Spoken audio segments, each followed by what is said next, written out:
even then, on a lane for bases, yeah, Aurora should be able to kind of hold up if necessary, but the counter index says otherwise a minus 0.5. So, is the SRG man showing a vote of confidence for Aurora's draft here? I would say that I still gotta lean into SRG. I'm sorry. This is SRG's first Leo Mord. I'm not so sure. I'm with Aurora. Will we go to Game 5, or will it mean that SRG goes down to the lower bracket here and Aurora Turkey will get their best finish for their region in MLBB history? Mirko, Trex, tell the story. Ladies and gentlemen, welcome to the Land of Dawn match point for Aurora Gaming. We heard the panel. Gideon is with SRG. Leo is with Aurora. I'm with Trex. Trex, who are you with? I am with Aurora Turkey here right now. I think the draft is clean. Don't get me wrong, there's always potential for SRG, but Aurora this time also has a clean late game potential, and that's where SRG's been getting. I do agree that SRG needs to be aggressive here, but they do still need it. They need Stormy to hit level 4. Yeah. They need that Feathered Airstrike to outrange Rosa. They need Yums to hit level 4.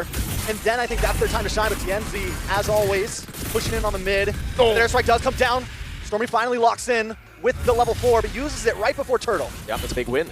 Now, Aurora Gaming are really trying to bait out the Phantom Steed away, but it's not going to happen right now. TNC fully stacked up. For an angle, Electrifying Beats does, comes out. Yums able to get the knockup, doesn't have the Wave of Dragon just yet. Rosa trying to lock onto Cram. Turtle still in the hands of SRG right now, as the NC's forced to go back to base. Yums surviving there. Could sidestep away from skill 1 to Lunar Turtle for Selangor Red Giants. Again, through the prio that they have in the bottom lane, XP, they were able to just go in, push forward. Despite Sekiboom being able to rotate, TNZ had lost too much HP, and that's why, for me... rotate right up. Wait a second up at the top side. A lot of damage does land on a Sekiboom. Sekiboom just able to escape. But another Feathered Airstrike goes down from Stormy. Lord up. Look at Pagu and the rest of the team trying to make their way in. No flicker and no Valkyrie descent. Ooh, nice kick to the face. TNZ unable to get into the Turtle Pit. SRG doing such a great job at zoning Aurora Gaming out of these fights. Nothing Aurora Gaming can do right now to deal with this pressure. Again, if you take a look at the blueprint, hold on, Skies, again, taking away the green camp from Aurora Gaming. Now, Yums found a bad spot. They don't have to go Finds the kill, that's gonna be a tower as well. SRG are starting to push in, dig deep, and Aurora Gaming. Uh-oh, wait a minute, more to come. Penalty zone does come down, Lunar not gonna be able to escape once again. Barbiel gets the kill, Set Guy secures it. And now, Yenzi just trying to get his own purple. Luckily, he does that. But still a big loss for Aurora. Uh-oh. Now goes on Innocent, but he already used Electrifying Beats. First item, Genius Wand, is the choice here for TNC.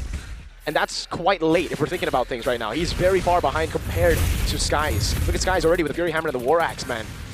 Building towards the next item. Honestly, everybody here. You can definitely see the big lead over from Cram as well, just constantly cutting the wave and forcing Lunar to rotate to lose out his own wave with turrets.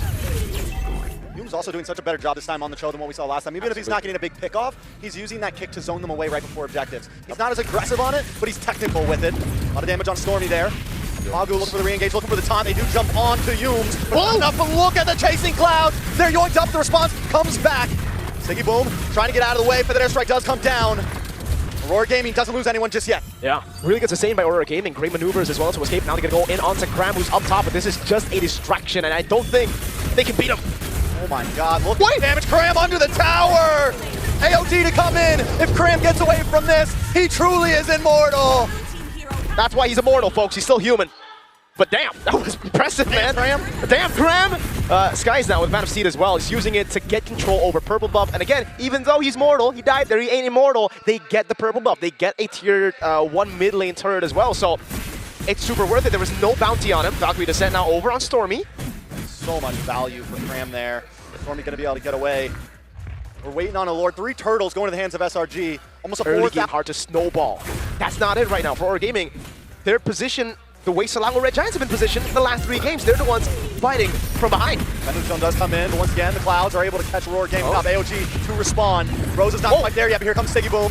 Aurora Gaming might want to try to fight this. Sekiboom continues with the onslaught, gets knocked back, and Aurora Gaming back off, but they are able to defend the tier 2. So at least they have good clear. They have ways to deal with Selangor Red Giants if they overstep.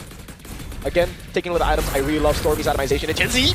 Empty with the Electrifying Beat, but the damage just isn't there at all. Setguys doesn't even have magic defense items right now. He went for a Brute Force breastplate, and still, the damage isn't there. Don't care. You don't care at all, man. He just got a tough boost. That is enough to deal with just a Genius Wand. Yes, at this point, still just a Genius Wand. He's building towards Holy Crystal. He's getting closer, but with all the orange buffs being taken and him zoned away from even mini waves here, it's gonna be tough. Yums. Aw, dude. The constant fades from Yums on the Cho. but he's being more patient this time with it, right? He's being more careful this time with it. Aurora Gaming on the defense, and this is what SRG did with the Turtles. Try to go in with all of these fighters. They have no range. You get kicked in the face by Yums, or you get a falling Star Moon, or something stops you in your tracks. It's on for Pagu. It's only on to Yums. Waves coming down, crashing into the mid lane. That's the Holy Shield down bottom lane as well. Aurora, they need to defend up top. That's the far lane. There is no holy defense to stop the Lord. He will get the crash cleanly. In the backside, OTNZ does use the electrifying beats. They're trying to lock on. Nice way to Dragon Feather Airstrike. Takes him off the map. Base still on the defense. As Pagu and the rest of the team move back, they give him over the inhibitor. The Lord at about 20% of where Gaming should be able to defend this if they don't make any huge mistakes, but more minions still coming. Now in the mid lane they go. It's Stormy who's going in, trying to dish out a little more damage, a little more Yums. Opposite Kudo, Innocent! Oh, big play by Innocent. The knockback with the AOG to try to save the day, but it connects to nobody. Rabiel is out, Phantom Steed to cause some more damage. Feathered Airstrike comes down. To base, it's down Cram! With a flicker in, a cannon minion on the base. And a minion on the base, they will still be able to defend. All 5 members back on the field. Siggy Boom looking for a target. Oh. No Valkyrie's descent just yet, but out it comes. A nice knockoff, and Innocent finally falls. Wait, guys, I don't know about this. Walks in way too aggressive. Aurora Gaming trying to respond. That guy's in a bad spot, stuck against the wall. Can they get the finishing blow? He pushes back, and he takes out Rosa. Lunar finally takes him down, but down comes the Feathered Airstrike. Now it's Cram trying to go and peel for the team, but Stormy's gonna be taken down. It's an all-in. The NZ on the defense, Cram there as always. Smart move lands on. NZ just able to get away. Selangor Red Giants, it's all about, okay, we got the basers, now how do we utilize the advantage? Let's not brawl against Aurora Gaming like that around Lord, right? Let's just wait for the wave to push up top. We already have a big item gap here. You can see a 2,600 goal lead for Cram, 1,400 for Skies. Cram? Ooh, Cram caught up. Valkyrie's descent. Cram might not be able to get away from this one. If he does, once again, he's a problem. Yums does come in. No. AOG comes out just to keep Yums away. Aurora Gaming find a pick off before the Lord, but look at the boss side. Exactly. Look at the Lord. They're already doing it. They're trying to blitz it right now, and it's actually already done. There's no way for Aurora Gaming to respond to it. Cram for Lord is the trade, but Selangor Red Giants. Oh, wait, it spawns instantly. Can they wait for Cram or no? I don't think they can. I don't think so. Gaming. I think at this point you just let that. They shouldn't be clearing. Shouldn't be clearing. They should. There you go. Yeah, okay. They still get it. Innocent's looking at the flank. Side. Then looking for an angle. Stormy there as well. TNZ and Yums in the boss side. Conceal play coming out. Yums for the big kick, but he kicks him away. Phantom Steed does not connect. Penalty zone there as well. Rosa tries to defend along with his team. Innocent in a bad spot. Electrifying Beats hasn't popped just yet. Lord finally does fall down. TNZ to the backside. Finally does use it. Aurora Gaming looking for the smack back. Looking for the bite back. Oh, the falling star is a bit short. Rosa's still able to escape. Yums is going to go in with the Kudo. Oh my goodness, Rosa with the flicker out.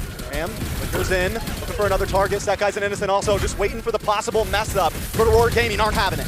There we go. Good resources burned out already. They burned out the flicker from Rosa. That's big. But the thing is, the Lord will spawn in 110 seconds, so it's aligned with Rosa's cooldown on the flicker. So next, Lord, because if we're speaking realistic here, Aurora shouldn't walk out of their base until the Lord spawns, so they should be safe still.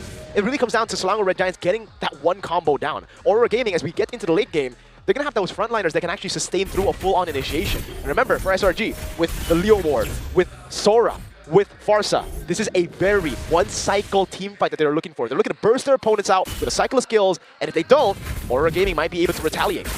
Gold has been neutralized a bit as well. Down to about 2.8k. Big falling Star Moon though on to 2 members, but it's just Lunar and Pargu. Innocent.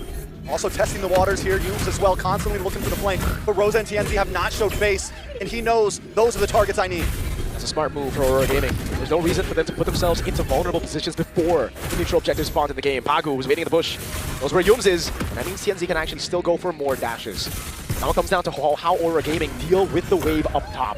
Can they clear it or not? Because at the end of the day, Selangor Red Giants don't even need to do anything. We hit a dragon. Dragon, long way. Penalty zone misses well, but the airstrike comes down. And TNZ is taken off the map. Siggy Boom goes to the back line trying to deal with Stormy, but on the top side, the battle pursues as Rose is taken out and members of Aurora Gaming are falling. Lunar going to be caught low. Crowd with a double. And with a double, can he make it a triple? Lunar still stands strong. Siggy Boom in the backside as well. It's just 2 members against World. But Set guy's like, forget this. I'm moving on to the base. Lunar trying to defend, but it's not enough. The score is neutralized. SRG make it 2-2. Ladies and gentlemen, our first match in tennis indoor Senayan will go all the way.